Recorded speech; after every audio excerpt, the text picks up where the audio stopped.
only are these playing cards vintage, they are multi-generational. I went to my parents' house for the holidays and came back with these memories. I thought I would share with you some very unique, vintage playing cards. Here we have Lady Cadogan's solitaire cards. I keep wanting to say Lady Cardigan, but look at that tuck case. That design is just beautiful, and I would absolutely wear that on a cardigan, or better yet, an accent rug.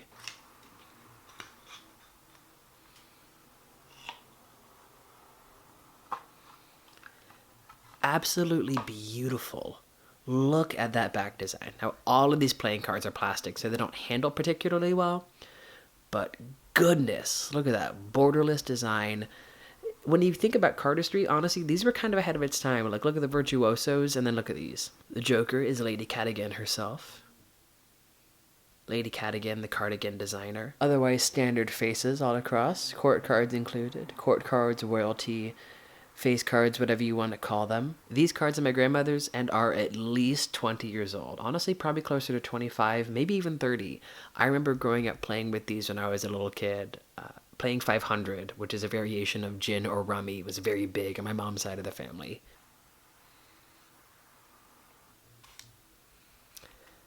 There you have my grandmother's Lady Cadogan solitaire cards. There is, by the way, only one Joker in this deck. I don't know if it is intentional or if along the years the other one got lost. So these were my grandmother's playing cards. These are my mom's playing cards. My mom is indeed a book lover. She was an elementary school librarian for many years. And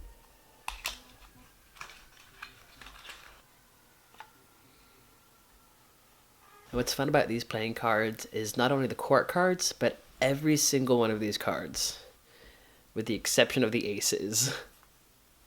The authors, or books, or quotes, or a joker. I like that I am finding the exceptions to the rules as I explain the rules. As you can see, it is a one-way design, so you can tell if you're holding a card upside down. I'm not going to go through all of these, unless you would like me to. Unless you would like me to make an ASMR video of me going through every single one of these 52 cards, explaining if I have read the book or if I have opinions about authors. Speaking of, those are the Book Lover Classic playing cards. We've gone through my grandmother's playing cards. We've gone through my mother's playing cards. It is now time for my playing cards. These are 10 years old. They are from 2009, when Tim Burton had an exhibit at MoMA in New York.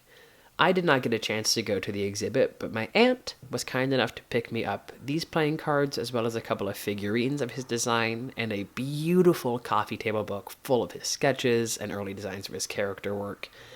And whatever can be said for Tim Burton now, Tim Burton then, in 2009, was brilliant.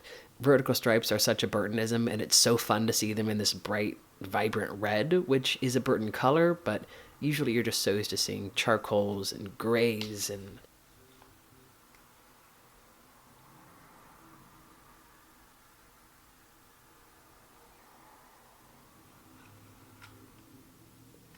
Like, that's very satisfying and very Burton. These growing stripes revealing this skull and crossbone that is non-threatening and kind of adorable.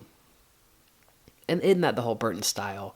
Non-threatening, kind of adorable, yet still morbid. And these cards are exactly the same. And it's that pointed kind of empty tree in winter, Nightmare Before Christmas, Beetlejuice, Edward Scissorhands style that we love about Tim Burton, you know, before he did Dumbo. And even the pips, from indicators to pips, it's all of his own design, and it's so beautiful. The Jokers are distinct in their design. All of the jacks are the same, all of the queens are the same, all the kings are the same, etc. But we're still going to go through them. So here you have this first Joker, this sort of pincushion in love.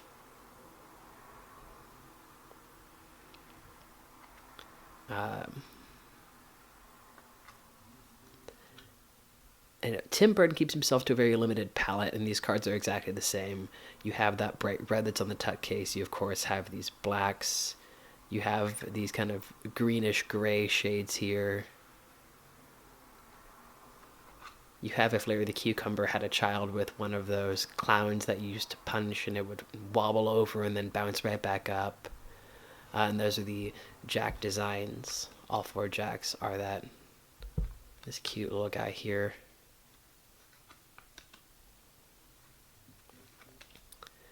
Then you get the queens.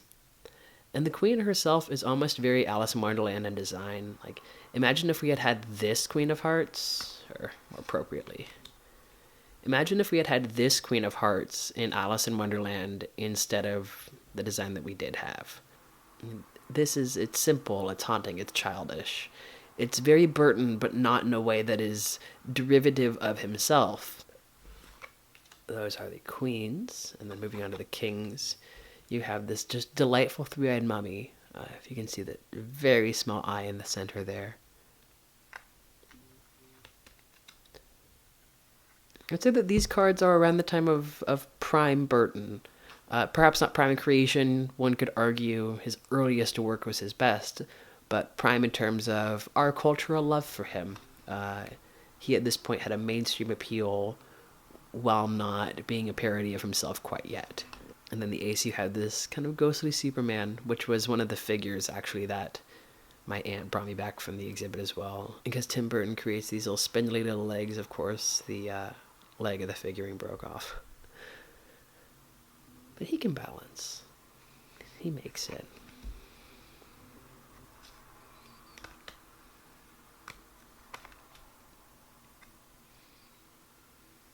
And that is the Tim Burton MoMA deck.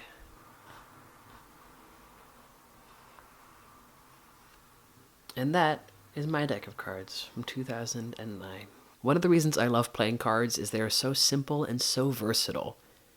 There are so many different games you can play, so many different designs of cards out there, and so many different things you can do with a deck of cards. They can connect people from strangers to family, old and young, from any cultural background.